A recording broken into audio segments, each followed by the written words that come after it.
On to the final trade of the day. Mike Shorr, Prosper Trading Academy, is in the house. Mike, what do you have for us? Yeah, I'm of two mindsets. One, if the overall market is in a bearish tone, which it's been bullish and bearish kind of throughout the week. But if things start to get bearish, the small caps are the ones that are going to get hit hardest. They just are. They have a harder time in a bearish market in general, and especially now because any stimulus that comes in through Congress or anything like that, it's going to be a lot harder for the smaller businesses to get it. Let's just be frank about that. So I'm looking at usually the best way to trade the small caps is with the Russell, the IWM ETF. And so if that does happen, I'm looking for a pullback into the 124 area. So I'll either, depending on exactly where we are, the 124 or 123 put for next week. Really doesn't matter. They're both going to be about a 50 delta because of how volatile things are.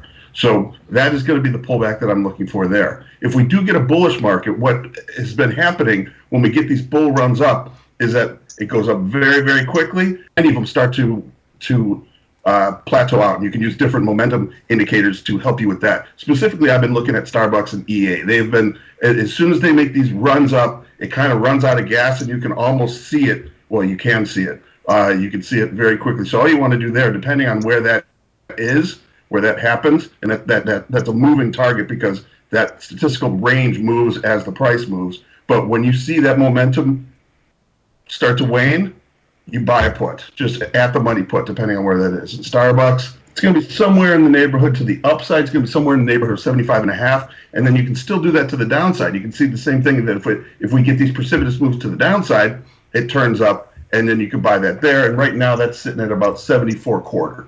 So Starbucks would be a good thing for that. And either way, whatever happens, and we've seen markets are going up and down, and really for no reason. It's just reacting. So that's what I'm looking at there. You would just buy an at-the-money call if you get that move beyond the statistical mean, and then you buy an at-the-money put if it makes that move to the upside.